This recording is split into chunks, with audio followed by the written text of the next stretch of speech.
Thank you. Can everybody hear me okay? Yes, sir. Can you hear me? I don't want to stand up there on stage and everything. Look, you know, back when Lee asked me to come out here and think about the great honor of an individual that has never been in politics before in his life, just became a freshman member of Congress in the election in November 2010. To have a 7-year incumbent ask him to come out to his district and speak to his constituents, that's an incredibly humbling honor. And I want to tell you, I have to thank Congressman Lee Terry. And if you don't send this man back to Washington, D.C., you're missing out. Now, I know there are, I don't know, 3 or 4 other chuckleheads that want to run against him. But you think about the influence. You think about what he's achieved. You think about what he can do. I mean, he understands it. He gets it. He's in line to be a chairman of a subcommittee. You don't want to lose that here in this congressional district in Nebraska. And the great thing I like about Lee Terry is this. When you're a young freshman up there in Washington, D.C., it's kind of like being on the Serengeti Plains in Africa. Because when the sun comes up, you got a bunch of gazelles and you got a bunch of lions. And sometimes the lions up there want to eat up the gazelles. But Lee Terry is the type of person that will bring his arms around you and teach, coach, and mentor you and help you to understand the parliamentary procedures, the House procedures, how you do this legislative process up there. Because it is very difficult if you've never had that experience before. So that's why I'm out here to be with him, because he is truly one of the best. He is a true conservative, he is a true constitutional conservative, and he is truly going to do what's best for each and every one of you, and to make sure that we sustain this great future of liberty, freedom, and democracy for your children and for your grandchildren. Now, let me tell you what it's all about. You know, I'm not a real smart guy. I was born and raised in Georgia, and I went to the University of Tennessee, and I still ain't over the Cornhuskers beating the Tennessee Vols. So I'm still mad at y'all, even though I'm here. I remember that guy talking about pancaking us, okay? But this is what it's about. This little simple fact card that I carry around, that I update every month. The last time I updated was the 7th of February.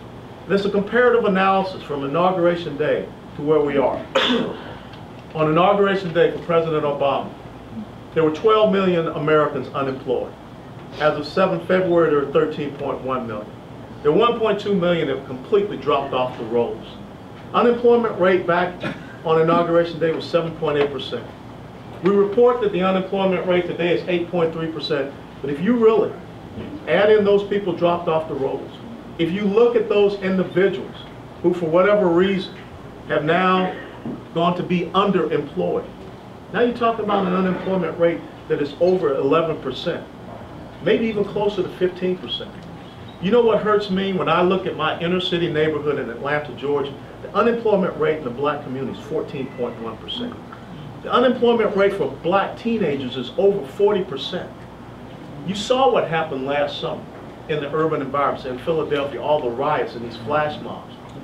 We're choking off opportunities for our young people. Gas prices on Inauguration Day was $1.84. Gas prices today on average $3.83. Now I know the president stands around and says, there's nothing I can do about it. Well, this is the lesson that the Army taught me, was that leaders don't take credit. Leaders take responsibility. And leaders come up with solutions.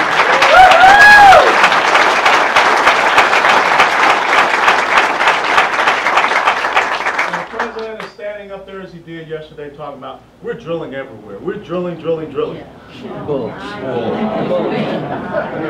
That's not on federal lands. We've seen a decrease in drilling on federal lands, that's state and private lands. You know, I sit on the Small Business Committee, and we had some independent drillers from Texas, Wyoming, Colorado come out and talk to us. And they told us what the Bureau of Land Management is doing is absolutely unconscionable. They have these fields that they can drill for oil and natural gas. They're not getting the permits. You go to North Dakota and look at their unemployment rate. That's because they're drilling on private lands. You go up to Pennsylvania where you see those natural gas deposits, they're drilling on private lands. But right here in Nebraska, something so simple to join with our allies, our brothers, our partners to the north in Canada, and opening up this Keystone XL pipeline. But when you have a president that calls over to the Senate Democrats and lobbies them and tells them not to vote for this project, come on, man, are you serious? Do you really care about this country, our energy independence, creating job opportunities, or is it just about pandering to your environmental base? That's what it's about. When you think about when the president was inaugurated, the debt for the United States of America was $10.6 trillion. The debt for the United States of America today is $15.4 trillion. President Obama has added more debt to the United States of America than from George Washington to President Bill Clinton. Now, I'm not a real brilliant guy, but that is not success. And he doesn't want to talk about the debt. He doesn't want to talk about 4 straight years of $1 trillion plus deficits. He doesn't want to talk about the fact that every single one of you here today, the debt per person from his inauguration day has gone from $34,000 to $48,000, and it's continued to grow. Think how we're taking away, we're robbing the future, we're taking away opportunities for our children and grandchildren. Think about how health insurance premiums have risen since inauguration day. And we were told that if you pass the Patient Protection Affordable Care Act, you will not see a rise in insurance premiums. Well, I guess Nancy Pelosi was right when she said, you got to pass the bill in order to find out what's in it. Thanks, Nancy. And just this week, we found out that they all lied to us. The price tag is not $940 billion. It's $1.76 trillion. We have found out as well, just today, an article came out, 20 million Americans will lose their insurance. Now that was something that President Obama said, if you like your insurance, you get to keep it. I'm on TRICARE as a retiree from the United States military. They're going to raise TRICARE rates 3 times the rate. And an administrative official was heard saying the reason why we're raising these rates so we can force veterans into the government exchanges. Something that I fought for, worked hard for, over a 22-year career in the military. Now they're trying to force me out of it. Home values plummeting. Americans on food stamps. 32 million on inauguration day, 46 million now. We're creating a sense of economic dependency in the United States of America. Those are the things that the president doesn't want to talk about. And that's what we need to talk about. That's how we hold him accountable. You want to talk about the Dodd-Frank law, which is destroying our small community banks. And what's the important part about small community banks? Because they have that link to our small business owners. They have that link to help to create and grow the entrepreneurial spirit that makes the United States an exceptional country. But now when you have this law and regulators and examiners that are coming down from Washington, D.C. and forcing our small community bankers to reclassify loans as negative assets. That's why there are certain counties down in South Florida, they're down to 1 or 2 small community banks that are trying to survive. What does that do? The president's budget that came out, fiscal year 2013, $3.8 trillion of more spending. 10 to 11 trillion dollars in debt added on top of the 16 trillion that we'll have by the end of this year. $1.9 trillion of new taxes. Almost $500 million new estate taxes. All of this on top of what will happen if the health care law continues in place. Because from January 2013 to January 2018, almost 11 new taxes, 159 new government agencies and bureaucracies, 16,000 new IRS agents, $500 billion in cuts to Medicare, 15-member panel of unelected bureaucrats are going to make the decision on Medicare pricing. That's what we're going to get. That is not how we fix health care in the United States of America. That's how a government nationalizes more of your production. It's the same as they control the automobile industry, the finance industry. The EPA is running amok with regulations that are killing our farmers and our small businesses and a lot of our local municipalities. If we allow the Department of Labor and the National Labor Relations Board to continue on. Who would have ever thought in the United States of America that a government would tell a private sector company where they could relocate and open up a factory? See, this is what's happening in our country. And it's not about contraception. It's not about women's rights. It's about your First Amendment right. It's about the free exercise of religion thereof for each and every American. Think about what happens when the government can come down and tell you, sir, what type of private sector commodity you must buy. Think about what happens when the government can come down to a private sector organization or company and tell you something that you must provide free of charge. That's not what our founding fathers meant for this country.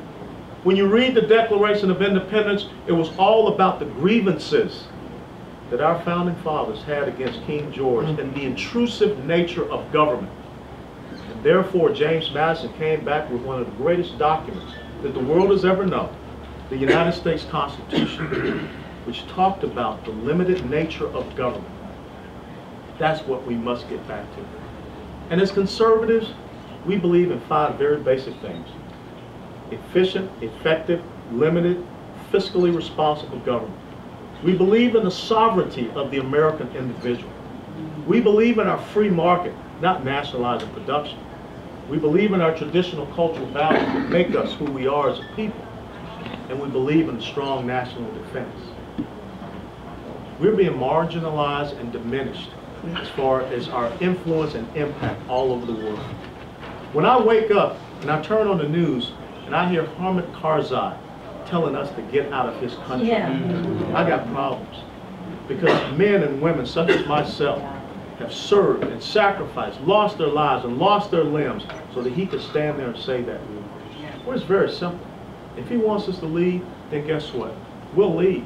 But by golly, Oscar, if they ever export terrorism from Afghanistan, we will come back with a vengeance like they have never seen.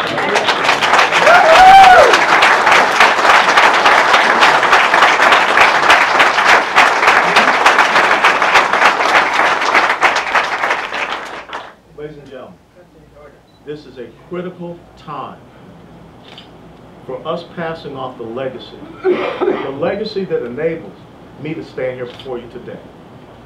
See, in 1961, when I was born in the inner city of Atlanta, Georgia, the beaches that I now represent, the cities that I now represent, my parents could not go to. But because America is about equal opportunity for everyone, no matter where you are born, no matter where you are coming from, now I get to stand here and be the congressional representative of the city of Palm Beach that has the highest per capita income zip code in the entire United States of America. I can call Rush Limbaugh one of my constituents.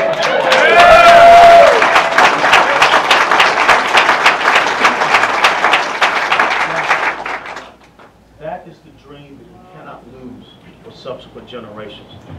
That is the dream that says, young man, young woman, dream your dreams. Be all that you can be. Grow and have whatever greatness that you want in the United States of America. And we will make sure that if you slip off of that ladder as you try to climb, that there is a safety net. The safety net cannot become a hammock.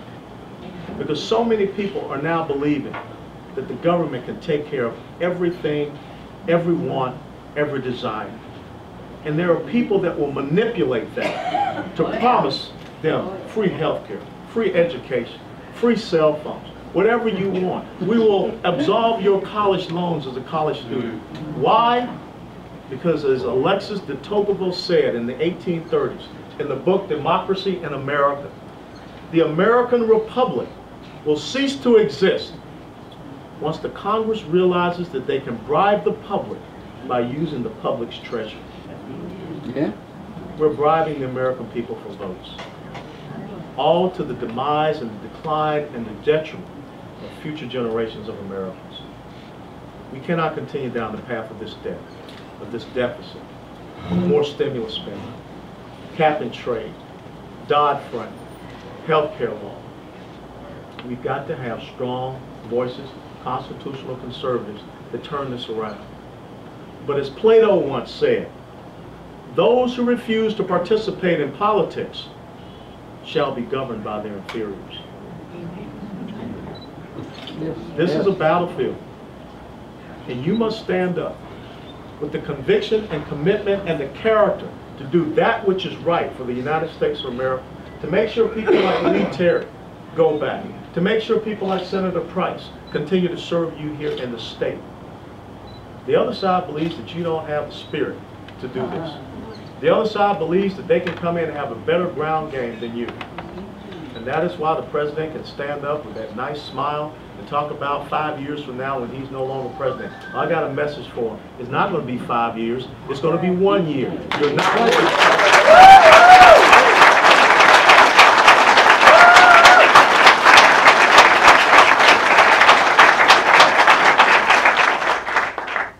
Sure. I'm here to get you fired up. I'm here to get you, as Clint Eastwood said in The Outlaw Josie Wales, there are times when you got to get dog-fighting mad. And you should be dog-fighting mad about what you see happening in the United States of America, our country. And you have to be dog-fighting mad about the threat to the future for your children and your grandchildren. And therefore, I want to close by a simple quote from Thomas Paine, December 1776, when he said, "These are the times which try men's souls. When the summer soldier and the sunshine patriot will in this crisis shrink from his duties." We don't need summer soldiers. We don't need sunshine patriots. We need men and women that will stand up for the honor and the integrity of this great constitutional republic, so that you will, as Thomas Paine said, earn the respect and the admiration of your fellow countrymen, all men and all women. Join Lee, join myself, get into this battle, and let's protect the future of the United States of America and ensure that it will be around for another 235, 36 years. That's what I want people to say about us in the history books, that in December of 2012, the American Republic was protected because they made the right choices in November of 2012. So God bless you all.